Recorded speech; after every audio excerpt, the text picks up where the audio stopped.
ನಮಸ್ಕಾರ ಗೆಳೆಯರಿ, stock market Kannada ಚಾನಲ್ಗೆ ಸ್ವಾಗತ ಸುಸ್ವಾಗತ.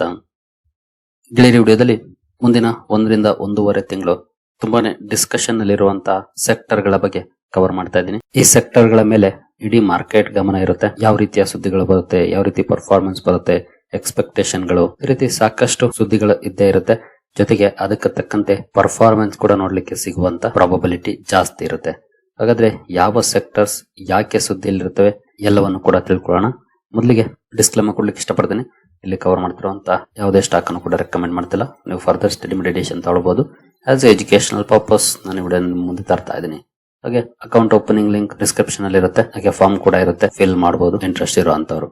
ಇನ್ನು ಅಕೌಂಟ್ ಓಪನ್ ಮಾಡುವಾಗ ಮಿಸ್ ಮಾಡಿ ಈ ಸೆಕ್ಷನ್ ಅಲ್ಲಿ ಪ್ರೀಮಿಯಂ ಹಾಗೂ TRX20 ಸೆಲೆಕ್ಟ್ ಮಾಡಿ. ಎರಡು ಕೂಡ ಫ್ರೀ ಅಕೌಂಟ್ ಆಗಿರುತ್ತೆ, TRX17 ಹಾಗೂ TRX20. ಇನ್ನು ಇವತ್ತಿನ ಟಾಪಿಕ್ ಕಡೆ ನಾವು ಬರೋದಾದ್ರೆ ಅದು ಯೂನಿಯನ್ ಬಜೆಟ್. ನಿಮ್ಗೆ ಗೊತ್ತಿರೋ ಹಾಗೆ ಪ್ರತಿ ವರ್ಷದ ಫೆಬ್ರವರಿ 1ನೇ ತಾರೀಕು ನಮ್ಮ ಕೇಂದ್ರ ಸರ್ಕಾರ ಬಜೆಟ್ ಅನ್ನ ಅನೌನ್ಸ್ ಮಾಡುತ್ತೆ. ಈ ಬಜೆಟ್ ಕಾರಣಕ್ಕೆ ಸಾಕಷ್ಟು ಸೆಕ್ಟರ್ಸ್ ಸುದ್ದಿಯಲ್ಲಿರುತ್ತವೆ. ಹಾಗೆ ಇನ್ನೇನು ಸಮಯ ಇದೆ, 1.5 ತಿಂಗಳು. ನಾವು ಇವತ್ತು 21 ಡಿಸೆಂಬರ್ ಅಲ್ಲಿ ಇದ್ದೀವಿ. ಇನ್ನೇನು 10 ಡೇಸ್ ಇದೆ ಈ ವರ್ಷ ಮುಗಿಲಿಕ್ಕೆ. ಇನ್ನು ಜನವರಿ 1 ತಿಂಗಳಿರುತ್ತೆ. ಫೆಬ್ರವರಿ 1ನೇ ತಾರೀಕು ಬಜೆಟ್ ಇರುತ್ತೆ. ಎಕ್ಸಾಕ್ಟ್ ಆಗಿ ನೋಡಿದ್ರೆ ಕರೆಕ್ಟ್ ಆಗಿ 1.5 ತಿಂಗಳು ಈ ಸ್ಟಾಕ್ ಗಳ ಮೇಲೆ ಎಲ್ಲರ ಕಣ್ಣಿರುತ್ತೆ. ಬಜೆಟ್ ವರ್ಗೂ ಎಕ್ಸ್ಪೆಕ್ಟೇಷನ್ ನ ಮೇಲೆ ಸುದ್ದಿ ಇರುತ್ತೆ. ಬಜೆಟ್ ನಂತರ 1 ವಾರ ಏನ್ ಸುದ್ದಿ ಬಂತು ಬಜೆಟ್ ಅಲ್ಲಿ ಅದ್ರ ಮೇಲೆ ಫೋಕಸ್ ಅಲ್ಲಿ ಇರ್ತವೆ. ಜೊತೆಗೆ ಸಾಕಷ್ಟು ಎಕ್ಸ್ಪೆಕ್ಟೇಷನ್ ಇರುತ್ತೆ ಪ್ರತಿಯೊಂದು ಸೆಕ್ಟರ್ ನ ಮೇಲೂ ಕೂಡ. ಆ ಎಕ್ಸ್ಪೆಕ್ಟೇಷನ್ ಗೆ ತಕ್ಕಂತೆ ಬಜೆಟ್ ಅಲ್ಲಿ ಸುದ್ದಿ ಬಂತ ಒಳ್ಳೆ ಪರ್ಫಾರ್ಮೆನ್ಸ್ ಬರುವಂತ ಚಾನ್ಸಸ್ ಕೂಡ ಇರುತ್ತೆ. ಅದಕ್ಕೆ ತಕ್ಕಂತ ರಿಯಾಕ್ಷನ್ ಬರ್ಲಿಲ್ಲ, ನೆಗೆಟಿವ್ ಆಗಿ ರಿಯಾಕ್ಷನ್ ಬರುವಂತ ಚಾನ್ಸಸ್ ಕೂಡ ಇರುತ್ತೆ. ಹಾಗೆ ಇಲ್ಲಿ ಎಕ್ಸ್ಪೆಕ್ಟೇಷನ್ ಏನಿರುತ್ತೆ ಅಂದ್ರೆ ಇಂದಿನ ಬಜೆಟ್ ಅಲ್ಲಿ ಸರ್ಕಾರ ಎಷ್ಟು ಬಜೆಟ್ ಅಲೋಕೇಶನ್ ಮಾಡಿತ್ತು ಆ ಪರ್ಟಿಕ್ಯುಲರ್ ಸೆಕ್ಟರ್ ಗೆ ಈ ವರ್ಷ ಎಷ್ಟು ಅಲೋಕೇಶನ್ ಮಾಡಿದೆ, ಇದ್ರ ಮೇಲೆ ಅವುಗಳ ಪರ್ಫಾರ್ಮೆನ್ಸ್ ಡಿಪೆಂಡ್ ಆಗುತ್ತೆ. ಯಾಕಂದ್ರೆ ಮಾರ್ಕೆಟ್ ಯಾವತ್ತು ಬಯಸೋದು ಗ್ರೋತ್ ಅನ್ನ. ಹಿಂದಿನ ಸಲ ಎಷ್ಟಿತ್ತು ಅದಕ್ಕಿಂತ ಅಟ್ಲೀಸ್ಟ್ 5% 10% ಗ್ರೋ ಆಗಬೇಕು. ಜೊತೆಗೆ ಕೆಲವೊಂದು ಲೆಕ್ಕಾಚಾರಗಳನ್ನ ಮಾಡ್ತಾರೆ, ಕೆಲವೊಂದು ರಿಪೋರ್ಟ್ ಗಳನ್ನ ಮೀಡಿಯಾ ಹೌಸಸ್ ಪಬ್ಲಿಷ್ ಮಾಡ್ತಾರೆ. ಈ ವರ್ಷ ಎಷ್ಟು ಪ್ರಮಾಣದಲ್ಲಿ ಏರಿಕೆ ಆಗ್ಬೋದು ಅಂತ. ಅದಕ್ಕೆ ತಕ್ಕಂತೆ ಎಕ್ಸ್ಪೆಕ್ಟೇಷನ್ ನ ಮೇಲೆನೆ ಸ್ಟಾಕ್ ಗಳು ರಿಯಾಕ್ಷನ್ ಕೂಡ ಮಾಡುವಂತ ಚಾನ್ಸಸ್ ಇರುತ್ತೆ. ಅಂದ್ರೆ ಬಜೆಟ್ ಗೆ ಮುಂಚೆನೆ ಎಕ್ಸ್ಪೆಕ್ಟೇಷನ್ ನ ಮೇಲೆ ಒಂದಷ್ಟು ಕಡೆ ರ್ಯಾಲಿ ಬರಬಹುದು. ಇನ್ ಕೇಸ್ ಬಜೆಟ್ ಅಲ್ಲಿ ಅದಕ್ಕೆ ತಕ್ಕಂತ ಸುದ್ದಿ ಬಂತ ಅವತ್ತು ಕೂಡ ರ್ಯಾಲಿ ಬರಬಹುದು, ಅಥವಾ ನಾರ್ಮಲ್ ಆಗಿ ಪರ್ಫಾರ್ಮೆನ್ಸ್ ಬರಬಹುದು. ಹಾಗೆ ಎಕ್ಸ್ಪೆಕ್ಟೇಷನ್ ಗೆ ತಕ್ಕಂತೆ ಬರ್ಲಿಲ್ವಾ ಅವತ್ತು ನೆಗೆಟಿವ್ ಪರ್ಫಾರ್ಮೆನ್ಸ್ ಕೂಡ ನೋಡ್ಲಿಕ್ಕೆ ಸಿಗಬಹುದು.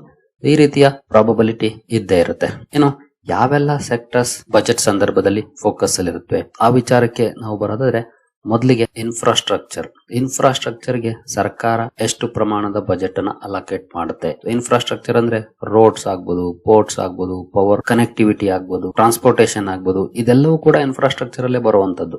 ಇನ್ಫ್ರಾಸ್ಟ್ರಕ್ಚರ್ ಗೆ ಎಷ್ಟು ಅಲೋಕೇಟ್ ಮಾಡುತ್ತೆ ಅದ್ರ ಮೇಲೆ ಪರ್ಫಾರ್ಮೆನ್ಸ್ ಡಿಪೆಂಡ್ ಆಗುತ್ತೆ. ಜೊತೆಗೆ ಎಕ್ಸ್ಪೆಕ್ಟೇಷನ್ಸ್ ನೋಡೋಣ, ಮೇ ಬಿ ಈ ವಾರದಿಂದಾನೇ ಶುರುವಾಗುತ್ತೆ ಎಸ್ಟಿಮೇಷನ್ಸ್ ಬರ್ಲಿಕ್ಕೆ.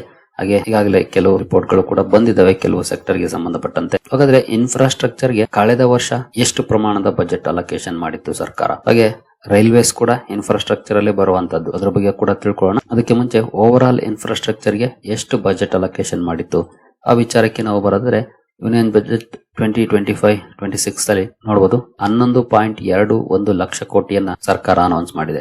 ಈಗ ಎಕ್ಸ್ಪೆಕ್ಟೇಷನ್ ಏನಿರುತ್ತೆ ಅಂದ್ರೆ ಇದಕ್ಕಿಂತ ಜಾಸ್ತಿ ಎಕ್ಸ್ಪೆಕ್ಟೇಷನ್ ಇರುತ್ತೆ. ಅದು 11.21 ಲಕ್ಷ ಕೋಟಿ ಏನಿದೆ 11.5 ಲಕ್ಷ ಕೋಟಿ ಆಗುತ್ತಾ, 12 ಆಗುತ್ತಾ, ಅಥವಾ ಅದಕ್ಕಿಂತ ಜಾಸ್ತಿ ಆಗುತ್ತಾ, ಇದು ಫೋಕಸ್ ಅಲ್ಲಿ ಇರುತ್ತೆ. ಇದಕ್ಕಿಂತ ಜಾಸ್ತಿ ಆಗುತ್ತಾ ಇನ್ಫ್ರಾಸ್ಟ್ರಕ್ಚರ್ ಸೆಕ್ಟರ್ ಗೆ ಒಳ್ಳೆ ಆಪರ್ಚುನಿಟಿ, ಅದು ಪಾಸಿಟಿವ್ ಮೊಮೆಂಟಮ್ಗೂ ಕೂಡ ಕಾರಣ ಆಗಬಹುದು. ಬಟ್ ಎಕ್ಸ್ಪೆಕ್ಟೇಷನ್ ಎಷ್ಟಿರುತ್ತೆ ಅದ್ರ ಮೇಲೆ ಡಿಪೆಂಡ್ ಆಗುತ್ತೆ.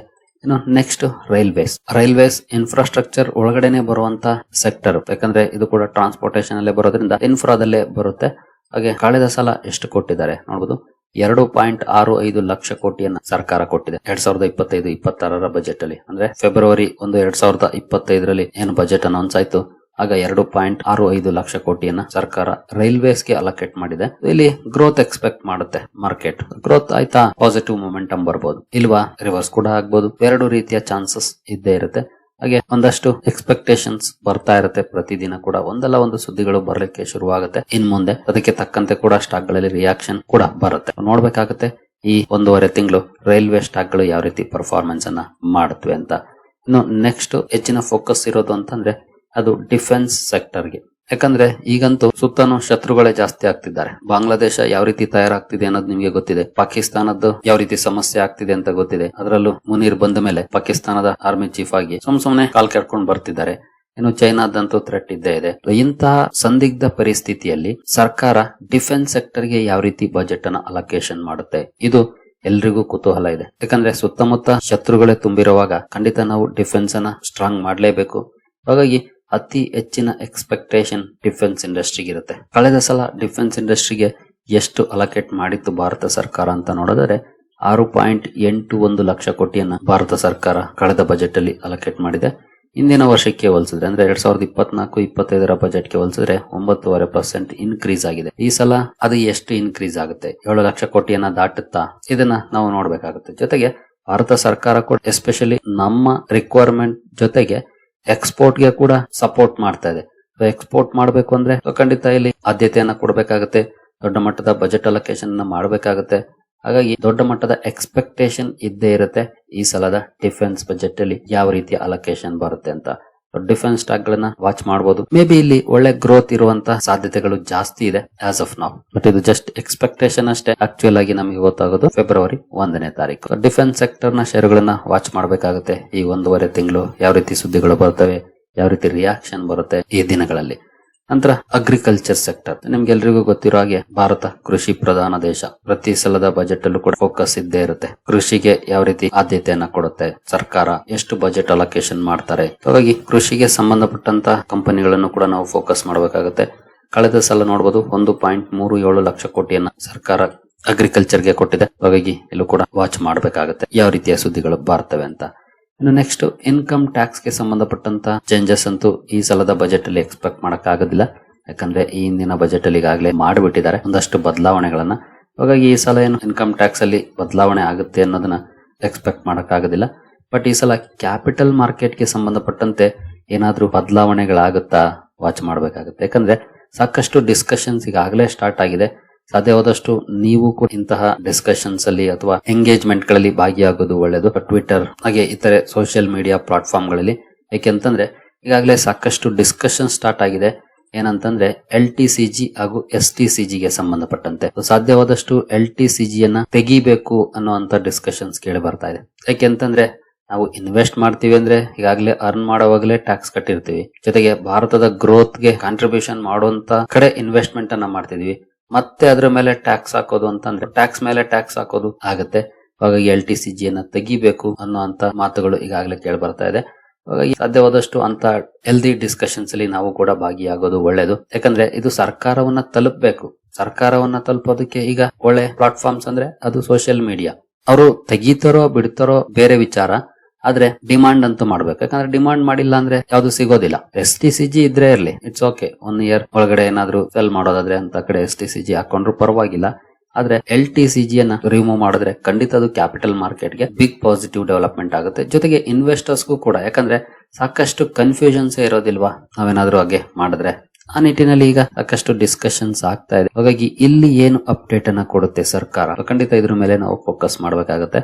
Especially capital market related stock ಗಳು ಅಂದ್ರೆ ಮ್ಯೂಚುವಲ್ ಫಂಡ್ ಕಂಪನೀಸ್ ಆಗ್ಬೋದು, ಇನ್ನು ಬ್ರೋಕಿಂಗ್ ಕಂಪನೀಸ್ ಆಗ್ಬೋದು, NSE, BSE, CDSL, NSDL. ಈ ಕ್ಯಾಪಿಟಲ್ ಮಾರ್ಕೆಟ್ ರಿಲೇಟೆಡ್ ಸ್ಟಾಕ್ ಗಳೇನಿದಾವೆ ಅವುಗಳನ್ನ ಫೋಕಸ್ ಮಾಡಬೇಕಾಗುತ್ತೆ.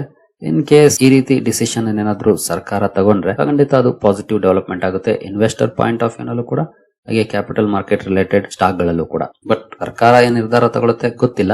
ಬಟ್ ಸದ್ಯದ ಮಟ್ಟಿಗೆ ಎಕ್ಸ್ಪೆಕ್ಟೇಷನ್ಸ್ ಜಾಸ್ತಿ ಆಗ್ತಾ ಇದೆ LTCG ಯನ್ನ ತೆಗಿಬೇಕು ಅಂತ. ಸದ್ಯದ ಮಟ್ಟಿಗೆ LTCG 12.5% ಇದೆ. ಜೊತೆಗೆ 1.25 ಲ್ಯಾಕ್ ವರೆಗೂ ಎಕ್ಸಂಪ್ಷನ್ ಕೂಡ ಇದೆ. ಅದೇ STCG ಗೆ ಬಂದ್ರೆ 20% ಇದೆ. ಇದನ್ನ ತೆಗಿಬೇಕು. ಹಾಗೆ ಇನ್ನು ಕೆಲವರು ಡಿವಿಡೆಂಡ್ ಮೇಲಿನ ತೆರಿಗೆಯನ್ನು ಕೂಡ ತೆಗಿಬೇಕು ಅಂತಾರೆ. ಬಟ್ ಎಲ್ಲಾನು ಸಾಧ್ಯ ಆಗೋದಿಲ್ಲ. ಮೇ ಬಿ LTCG ಯೋಚನೆ ಮಾಡಬಹುದೇನೋ ಸರ್ಕಾರ. ಬಟ್ ಕಾದು ನೋಡ್ಬೇಕಾಗುತ್ತೆ ಫೆಬ್ರವರಿ 1ನೇ ತಾರೀಕು. ಜೊತೆಗೆ ಈ ಕ್ಯಾಪಿಟಲ್ ಮಾರ್ಕೆಟ್ ಗೆ ಸಂಬಂಧಪಟ್ಟಂತೆ STT ಬಗ್ಗೆ ಕೂಡ ಮಾತುಗಳು ಕೇಳಿ ಬರ್ತಾ ಇದೆ. ಸೆಕ್ಯೂರಿಟೀಸ್ ಟ್ರಾನ್ಸಾಕ್ಷನ್ ಟ್ಯಾಕ್ಸ್ ಅಂದ್ರೆ ಸ್ಟಾಕ್ ಗಳನ್ನ ಬೈಯಿಂಗ್ ಅಂಡ್ ಸೆಲ್ಲಿಂಗ್ ಮಾಡೋದ್ರ ಮೇಲೆ ಟ್ರಾನ್ಸಾಕ್ಷನ್ ಟ್ಯಾಕ್ಸ್ ಅನ್ನ ಹಾಕ್ತಾರೆ. ಇದ್ರ ಬಗ್ಗೆ ಕೂಡ ಡಿಸ್ಕಷನ್ಸ್ ಕೇಳಿ ಬರ್ತಾ ಇದೆ. ಇದನ್ನ ಜಾಸ್ತಿ ಮಾಡಬಹುದಾ ಕಡಿಮೆ ಮಾಡಬಹುದಾ ಅಂತ ಇದನ್ನು ಕೂಡ ನಾವು ವಾಚ್ ಮಾಡಬೇಕಾಗುತ್ತೆ. ಇದು ಜಾಸ್ತಿ ಮಾಡಿದ್ರೆ ಖಂಡಿತ ಅದು ಸ್ವಲ್ಪ ನೆಗೆಟಿವ್, ಕಡಿಮೆ ಮಾಡಿದ್ರೆ ಅದು ಪಾಸಿಟಿವ್ ಆಗುತ್ತೆ. ಬಟ್ LTCG ಏನಾದ್ರೂ ಕಡಿಮೆ ಮಾಡಿದ್ರು ಅಥವಾ ರಿಮೂವ್ ಮಾಡೋದ್ರಂದ್ರೆ ಖಂಡಿತ ಅದು ಬಿಗ್ ಪಾಸಿಟಿವ್ ಡೆವಲಪ್ಮೆಂಟ್ ಆಗುತ್ತೆ. ಹಾಗೆ ಕೆಲವರು ಇನ್ನೂ ಸಜೆಷನ್ ಕೊಡ್ತಿದ್ದಾರೆ. ಅದೇನು ಅಂತಂದ್ರೆ ಈ STCG ಏನಿದೆ ಶಾರ್ಟ್ ಟರ್ಮ್ ಕ್ಯಾಪಿಟಲ್ ಗೇನ್, ಇದು 12 ತಿಂಗಳಿಗೆ ಅಂದ್ರೆ 1 ವರ್ಷಕ್ಕಿದೆ. ಲೆಸ್ ದೆನ್ 1 ಇಯರ್ ಏನಾದ್ರು ಮಾರಾಟ ಮಾಡಿದ್ರೆ ಟ್ಯಾಕ್ಸ್ ಹಾಕ್ತಾರೆ. ಈಗ ಅದನ್ನ 2 ಇಯರ್ಸ್ ಮಾಡಿ, ಲೆಸ್ ದನ್ 2 ಇಯರ್ಸ್ ಮಾಡಿದ್ರೆ ಬೇಕಿದ್ರೆ ನೀವು ಟ್ಯಾಕ್ಸ್ ಹಾಕೊಳ್ಳಿ. ಆದ್ರೆ ಲಾಂಗ್ ಟರ್ಮ್ ಕ್ಯಾಪಿಟಲ್ ಗೇನ್ ಅಂದ್ರೆ 2 ಇಯರ್ಸ್ ಗಿಂತ ಜಾಸ್ತಿ ಏನಾದ್ರೂ ಹೋಲ್ಡ್ ಮಾಡಿದ್ರೆ ಅಲ್ಲಿಂದ ಟ್ಯಾಕ್ಸ್ ಅನ್ನ ತೆಗೀರಿ ಅನ್ನುವಂತ ಮಾತುಗಳು ಕೂಡ ಕೇಳಿ ಬರ್ತಾ ಇದೆ, ಅಥವಾ ಸಜೆಷನ್ಸ್ ಗಳು ಕೂಡ ಸರ್ಕಾರಕ್ಕೆ ಬರ್ತಾ ಇದೆ. ಹಾಗಾಗಿ ಈ ನಿಟ್ಟಿನಲ್ಲಿ ಏನಾದ್ರೂ ಸರ್ಕಾರ ನಿರ್ಧಾರವನ್ನ ತಗೊಳುತ್ತಾ, ಸೊ ಮೇ ಬಿ ಆ ರೀತಿ ಮಾಡಿದ್ರು ಕೂಡ ಓಕೆ ಅನ್ಸುತ್ತೆ. 2 ಇಯರ್ಸ್ ಗೆ ಹೆಚ್ಚಿಗೆ ಮಾಡಿ STCG ನ LTCG ನ ರಿಮೂವ್ ಮಾಡಿದ್ರೆ ಅದು ಕೂಡ ಪಾಸಿಟಿವ್ ಡೆವಲಪ್ಮೆಂಟ್ ಆಗುತ್ತೆ. ಯಾಕಂದ್ರೆ ಲಾಂಗ್ ಟರ್ಮ್ ಇನ್ವೆಸ್ಟರ್ ಗಂತೂ ಅದು ಬಹಳ ಅನುಕೂಲವನ್ನ ಮಾಡುತ್ತೆ. ಹಾಗಾಗಿ ಇದ್ರ ಮೇಲೂ ಕೂಡ ದೊಡ್ಡ ಮಟ್ಟದ ಫೋಕಸ್ ಇರುತ್ತೆ. ಕ್ಯಾಪಿಟಲ್ ಮಾರ್ಕೆಟ್ ಥೀಮ್ ಅನ್ನು ಕೂಡ ನಾವು ವಾಚ್ ಮಾಡಬೇಕಾಗುತ್ತೆ. ಈ 1.5 ತಿಂಗಳು ಏನೆಲ್ಲ ಡಿಸ್ಕಷನ್ಸ್ ಕೇಳಿ ಬರುತ್ತೆ ಅಂತ. ಇದನ್ನ ಹೊರತುಪಡಿಸಿ ಕೂಡ, ಈ ಸೆಕ್ಟರ್ ಗಳನ್ನ ಹೊರತುಪಡಿಸಿ ಕೂಡ ಇನ್ನು ಹಲವಾರು ಸೆಕ್ಟರ್ಸ್ ಫೋಕಸ್ ಅಲ್ಲಿ ಇದ್ದೇ ಇರ್ತವೆ. ಒಂದಲ್ಲ ಒಂದು ಸುದ್ದಿಗಳು ಬರ್ತಾನೆ ಇರುತ್ತೆ. ಫಾರ್ ಎಕ್ಸಾಂಪಲ್ ನಾವು ಮೊನ್ನೆ ತಾನೇ ನೋಡಿದ್ವಿ, ನ್ಯೂಕ್ಲಿಯರ್ ಪವರ್ ಗೆ ಸಂಬಂಧಪಟ್ಟಂತೆ ಪ್ರೈವೇಟ್ ಪ್ಲೇಯರ್ಸ್ ಅನ್ನ ಅಲೋ ಮಾಡೋ ಬಿಲ್ ಅನ್ನ ಪಾಸ್ ಮಾಡಿದ್ದಕ್ಕೆ ಆ ಸೆಕ್ಟರ್ ಕೂಡ ಫೋಕಸ್ ಅಲ್ಲಿ. ಹಾಗೆ ಅದೇ ರೀತಿಯಾಗಿ ಬೇರೆ ಸೆಕ್ಟರ್ಸ್ ಗಳು ಕೂಡ ಬರಬಹುದು. ಇನ್ನು ಡಿಫೆನ್ಸ್ ಅಲ್ಲಿ ಬರುವಂತ ಶಿಪ್ ಬಿಲ್ಡಿಂಗ್ ಕಂಪನೀಸ್ ಫೋಕಸ್ ಅಲ್ಲಿ ಇರಬಹುದು. ಹೀಗೆ ಸಾಕಷ್ಟು ಸೆಕ್ಟರ್ಸ್ ಫೋಕಸ್ ಅಲ್ಲಿ ಇರ್ತವೆ. ಒಂದಲ್ಲ ಒಂದು ಸುದ್ದಿಗಳು ಬರ್ತಾನೆ ಇರುತ್ತೆ. ಅದಕ್ಕೆ ತಕ್ಕಂತೆ ಮಾರ್ಕೆಟ್ ಅಲ್ಲೂ ಕೂಡ ರಿಯಾಕ್ಷನ್ ಬರಬಹುದು. ಇವುಗಳನ್ನ ನಾವು ವಾಚ್ ಮಾಡಬೇಕಾಗುತ್ತೆ. ಎಸ್ಪೆಷಲಿ ಈ ಕೀ ಸೆಕ್ಟರ್ಸ್ ಅನ್ನ ಬಜೆಟ್ ಅಲ್ಲಿ ನಾವು ವಾಚ್ ಮಾಡಬೇಕಾಗುತ್ತೆ, ಏನು ಡೆವಲಪ್ಮೆಂಟ್ಸ್ ಆಗುತ್ತೆ ಅಂತ. ಜೊತೆಗೆ ಅಲ್ಲಿವರೆಗೂ ಯಾವ ರೀತಿ ಪರ್ಫಾರ್ಮೆನ್ಸ್ ಬರುತ್ತೆ ಅನ್ನೋದನ್ನು ಕೂಡ ನಾವು ವಾಚ್ ಮಾಡಬೇಕಾಗುತ್ತೆ.